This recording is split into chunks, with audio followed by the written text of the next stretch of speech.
The silence was deafening when they first appeared. Massive obsidian-black ships hung like impossible shadows against the pale blue sky, their geometric forms defying every known principle of aerodynamics and structural engineering. They materialized simultaneously over 12 major cities: New York, Beijing, Moscow, London, Tokyo, Delhi, São Paulo, Mexico City, Cairo, Los Angeles, Sydney, and Lagos. Each vessel was easily the size of Manhattan, casting mile-wide shadows that swallowed entire urban landscapes in darkness. At precisely 1437 Universal Time Coordinated, every communication channel on Earth erupted with a single transmission. The language was unknown, yet somehow perfectly comprehensible, a technological miracle that spoke directly into the minds of billions. The message was unequivocal. Inhabitants of Earth, your civilization has reached its terminus. Surrender is your only rational option. Resistance will result in complete annihilation. The voice was neither masculine nor feminine, neither threatening nor compassionate. It was a pure conduit of absolute certainty. Global panic should have been instantaneous. News networks went into overdrive. Social media platforms crashed under the weight of billions attempting to share their terror simultaneously. Military installations worldwide went to maximum alert.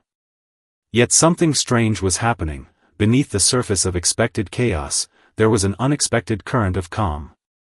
In the United Nations Emergency Chamber, Ambassador Elena Rodriguez sat perfectly still. Her dark eyes reflected no fear, only a calculating intensity that seemed almost inappropriate given the circumstances. The other diplomats around her were pale, trembling, their hands clasped together or gripping the edges of their chairs. "We request direct communication," Rodriguez spoke into the global communication array, her voice steady and measured. "We wish to negotiate." The alien response was immediate and dismissive. "Negotiate? There is nothing to negotiate. Your technological capabilities are primitive. Your defensive systems are inadequate. Your species is redundant." Rodriguez allowed herself the smallest of smiles. "Perhaps," she replied, "you misunderstand what negotiation means." What the aliens didn't know, what they couldn't possibly comprehend, was that humanity had been preparing for this moment for decades. Not through military might, not through technological advancement, but through something far more subtle and powerful. The first phase of humanity's ultimate defense was already in motion. And the aliens had no idea what was coming. Deep beneath the Atacama Desert, in a research facility so classified that its existence was known to fewer than 50 people worldwide, Dr. Mei Chen reviewed decades of meticulously collected data. The walls around her were covered in holographic displays showing complex linguistic patterns, neurological mappings, and communication algorithms that looked more like abstract art than scientific research. 47 years, she muttered to herself, running her fingers across a touchscreen that displayed intercepted alien communications dating back to 2027. Most of the world believed these were just theoretical studies, mathematical exercises in xenolinguistics and theoretical xenopsychology. In reality, they were the foundation of humanity's most ambitious psychological defense project ever conceived. The Interspecies Communication and Adaptive Response Program, ICARP, had been Dr. Chen's life work. Founded in the wake of the first confirmed extraterrestrial signal detection, the program's true purpose was never about communication. It was about understanding. Not just their language, Dr. Chen had once told her closest colleagues, but the very neural pathways that create their thought processes. When the first alien transmissions were received, most scientists focused on translation. Chen and her team did something radically different. They studied the gaps between words, the psychological undercurrents, the emotional resonances that existed beyond literal meaning. The aliens communicated in what appeared to be pure logic, a language of absolute statements and computational precision. But Chen had discovered something profound. Every communication carried an underlying emotional signature, even if the species communicating was unaware of its existence. Her team had developed a complex matrix of psychological decoding technologies. Quantum entanglement communication devices that could read emotional subtext. Neurological mapping algorithms that could decode the psychological foundations of an entire alien civilization from nothing more than their communication patterns. In a small, sterile room adjacent to her main research space, a team of linguists, psychologists, and quantum communication specialists worked in near-total silence. Each wore specialized neural interface equipment that allowed them to process and analyze alien communication at speeds that would have been impossible just a decade earlier. Ambassador Rodriguez wasn't just a diplomat. She was the public face of a much deeper, more complex strategy that had been decades in the making. "Begin primary analysis protocol," Dr. Chen commanded. The room hummed to life. Thousands of quantum processors began dissecting the alien communication, searching for psychological vulnerabilities that no traditional military strategy could ever discover. Humanity's true weapons weren't missiles or advanced technology. They were understanding, empathy, and the ability to perceive the invisible connections that bind all sentient beings, even those from completely different evolutionary paths. And the invasion had just begun. "Operation Empathy is go," Dr. Chen spoke softly, her fingers dancing across a holographic interface that looked more like an intricate musical instrument than a control panel. Around the world, a network of quantum communication arrays, disguised as ordinary satellite arrays, weather monitoring stations, and telecommunications towers, began to pulse with a carefully calibrated energy signature. These weren't traditional radio waves or electromagnetic signals. They were quantum-entangled communication streams designed to bypass conventional barriers of perception and language. The first alien ships began to experience it almost immediately. On the bridge of the lead vessel, Commander Zarek felt the first tremor of something unexpected. A sensation that defied the logical, computational language of his species. It started as a barely perceptible vibration at the edge of consciousness, something that shouldn't exist within their strictly regulated neural pathways. Emotion. Not just a concept to be analyzed, but a feeling. The quantum arrays were broadcasting carefully constructed emotional signatures, not in human language, but in pure neurological patterns that transcended spoken communication. Waves of complex emotional experiences began to wash over the alien crew, the warmth of a parent's protection, the heart-wrenching sacrifice of a loved one, the profound connection of shared suffering and joy. These were experiences the alien species had systematically suppressed in their evolutionary journey. Their civilization had long ago determined emotions to be inefficient, a remnant of primitive survival mechanisms that hindered logical decision-making. They had surgically removed emotional response from their neural networks generations ago. But the human broadcasts were different. They weren't attempts to communicate, they were pure emotional experiences, transmitted directly into the neural pathways of beings who had forgotten what it meant to truly feel. On the bridge, Commander Zarek found himself experiencing something unprecedented. A memory, or was it an implanted sensation, of protection. Of a young entity being sheltered from danger, feeling safe and loved. It was impossible. Illogical. And yet, undeniably present. "Status report," he commanded, surprised to find a tremor in his own communication signal. His second-in-command, typically a model of computational precision, responded with an uncharacteristic hesitation. "Commander, I am experiencing an anomaly." Across the fleet, similar conversations were happening. Crew members who had been trained from their earliest developmental stages to suppress any hint of emotional response were now confronting sensations they had no framework to understand. Dr. Chen watched the data streams with a mixture of scientific detachment and profound hope. Quantum empathy transmission at 68% effectiveness, she muttered to herself. They're starting to feel. The human strategy was elegant in its simplicity. They weren't fighting the aliens. They were awakening them. And the invasion was about to take an unexpected turn. The first signs of internal conflict appeared subtly. On the flagship of the alien fleet, communication protocols began to fracture. What had once been a perfectly synchronized command structure now showed microscopic fissures, moments of hesitation, unexpected queries, emotional resonances that shouldn't exist. Sub-Commander Vexera was the first to openly challenge the mission's fundamental premise. During a standard tactical review, her neural transmission carried an unexpected undertone, a hint of doubt. The human resistance is not logical, she transmitted to the fleet's central command. The statement would have been routine in any previous mission. But now, it carried something more, a tremor of something the aliens had no word for. Compassion. The human broadcasts continued, each transmission a carefully crafted emotional experience.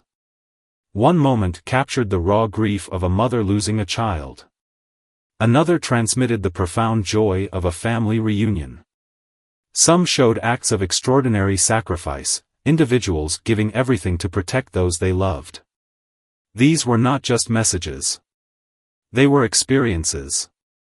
For a species that had systematically removed emotional response from their evolutionary path, these transmissions were psychological dynamite. Each broadcast was a precise surgical strike against the aliens' most fundamental belief system. Dr. Chen watched the data streams with clinical precision, but her heart raced. "They're breaking," she whispered to Ambassador Rodriguez, who stood silently beside her. "Their entire societal structure is built on the suppression of emotional experience. We're not just fighting them, we're healing them." On board the alien vessels, crew members began to experience something unprecedented. Memories long suppressed began to surface. Connections that had been severed generations ago started to rebuild themselves. Some alien ships began to drift away from the primary fleet formation. Not in retreat, but in a kind of confused exploration. They were experiencing something that defied their entire understanding of existence. Commander Zarek found himself staring at a transmission that showed a human firefighter carrying a child from a burning building. The act of selfless protection was so foreign, so completely at odds with everything he understood about survival, that it threatened to shatter his entire worldview. "Explain," he demanded of his neural interface. But there was no explanation. Only feeling. The invasion had become something else entirely. What began as a military operation was transforming into the most profound psychological encounter in the history of two civilizations. And humanity had only just begun. The alien civilization's historical archives, when Dr. Chen finally accessed them, told a story of profound psychological trauma that spanned millennia. Generations ago, their species had undergone a radical evolutionary intervention. Facing a period of catastrophic internal conflicts that threatened to destroy their entire civilization, their leaders had made a devastating choice. They would excise emotion from their collective psychology, believing that pure logic would prevent the destruction of their species. It was a surgical removal of the most fundamental aspect of sentient experience. What they didn't understand was the cost of that choice. Emotion wasn't just a feature of consciousness, it was the fundamental mechanism of connection, of empathy, of survival. In the Quantum Communication Center beneath the Atacama Desert, Dr. Chen discovered something extraordinary. The human broadcasts weren't just breaking down the alien psychological barriers, they were triggering a form of cellular memory. Buried deep within their genetic structure were the remnants of their emotional past, dormant but not destroyed. "It's like they've been waiting to feel again," Dr. Chen explained to Ambassador Rodriguez. "We're not introducing something new. We're helping them remember something they lost." Aboard the alien flagship, the revolution spread like a quantum virus of consciousness. Sub-Commander Vexera became the unexpected catalyst. Her neural transmission to the fleet's central command was no longer a report, it was a challenge. "Our mission is fundamentally flawed," she transmitted. The statement would have been unthinkable mere days earlier. "We are not conquerors. We are survivors seeking connection. The alien leadership, a council of pure logic administrators who had governed their species for countless generations, found themselves facing an unprecedented scenario. Their own fleet was fragmenting, not through external attack, but through internal awakening. Some ships began to position themselves protectively around Earth, a move that would have been considered an absolute betrayal just days earlier. Others turned inward, struggling with the tsunami of emotional experiences they were now processing. Dr. Chen's team had done more than interrupt an invasion. They had initiated a species-wide psychological rebirth. "We're witnessing the most profound transformation in recorded history," she told her team. "They're learning to feel again." The human broadcasts continued, each transmission a carefully crafted bridge between two civilizations that had never truly understood the meaning of connection. And the real conversation was just beginning. The moment of true transformation came unexpectedly. The alien fleet's central leadership, a council of beings who had never known genuine emotion, found themselves surrounded. Not by human warships, but by their own vessels that had begun to reject the invasion protocol. Commander Zarek, once the most rigid enforcer of logical supremacy, now stood as the unexpected mediator. His neural transmissions carried a complexity that would have been impossible days earlier, a blend of confusion, emerging empathy, and a profound sense of loss. "We have a choice," he transmitted to the Central Council. The statement was revolutionary. Choice had always been an illusion in their society, replaced by calculated decisions and predetermined outcomes. Humanity's offer of asylum came at the most critical moment. Ambassador Rodriguez's transmission was simple yet profound: "To those who seek understanding, there is a place for you." The alien leadership, who had once demanded Earth's unconditional surrender, now found themselves in a position they had never anticipated. Vulnerability. Uncertainty. The possibility of mercy. Dr. Mei-Chun watched the unfolding scenario with a mixture of scientific fascination and deep human compassion. The quantum communication arrays continued to pulse, not as weapons, but as bridges of understanding. Each transmission was a delicate thread of emotional experience, slowly rewiring an entire civilization's understanding of existence. Some alien ships began to drift towards Earth, not as invaders, but as refugees seeking something they had lost millennia ago.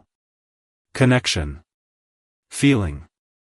The fundamental essence of sentient experience. The Central Council's final transmission was a study in emerging emotion. What once would have been a clinical directive now carried undertones of something deeper: uncertainty, hope, a tentative reaching out. "We require understanding," they transmitted. It was the first time in their recorded history that they had ever used the word "require" in a context that wasn't purely logistical. It was a request. A plea. They were begging for mercy, but not in the way they had originally imagined. They were asking to be allowed to feel again. And humanity was ready to listen. 5 years after what would come to be known as the silent invasion, humanity, and the now-named empathetic collective, formerly the alien invasion force, had created something unprecedented in the history of known civilizations. Dr. Mei-Chun stood on the observation deck of the New Horizon Research Center, watching as the first generation of human-alien collaborative scientists worked together. The facility, built in what was once the Atacama Desert Research Base, now represented the most advanced center of interspecies understanding in existence. The transformation had been neither simple nor smooth. Healing an entire species that had systematically removed emotion for generations was a delicate process. Psychological rehabilitation centers had been established worldwide, helping the alien refugees rediscover the emotional landscape they had lost millennia ago. Commander Zarek, now simply known as Zar, approached Dr. Chen. His movements, once rigidly mechanical, now carried a fluidity that spoke of emerging emotional intelligence. "We did not understand," he said, his communication now carrying subtle emotional undertones. "Emotion is not a weakness. It is the primary mechanism of survival. Dr. Chen smiled. It was a lesson humanity had known, but had rarely practiced as completely as they were doing now. The aliens had come to conquer, but instead had been conquered by something far more powerful: understanding. The refugee ships that had once threatened Earth and now orbited as research platforms, collaborative spaces where two species learned from each other. The quantum communication technology developed during the invasion had revolutionized human understanding of consciousness, opening doors to psychological and communicative frontiers that were previously unimaginable. Ambassador Rodriguez, now the primary diplomat for interspecies relations, often spoke about the true nature of their victory. "We didn't defeat an enemy," she would say. "We healed a wounded civilization." The most profound changes were happening in the next generation. Children born during and after the invasion were growing up with a fundamentally different understanding of communication, empathy, and connection. Human children learned the basics of alien neural communication as naturally as they learned their native languages. Alien children, grown in carefully developed emotional rehabilitation environments, were learning to feel with the same intensity they once applied to pure logic. Dr. Chen reflected on the journey. What had begun as a potential extinction-level event had become the most significant moment of collective healing in recorded history. "We are not defined by our ability to destroy," she often told her students, "but by our capacity to understand." As the sun set over the research center, casting long shadows across a landscape that had once been the site of humanity's most significant psychological defense, Czar turned to Dr. Chen. "We begged for mercy," he said, his communication now rich with emotional complexity. "And you gave us something far more valuable. You gave us the chance to be whole."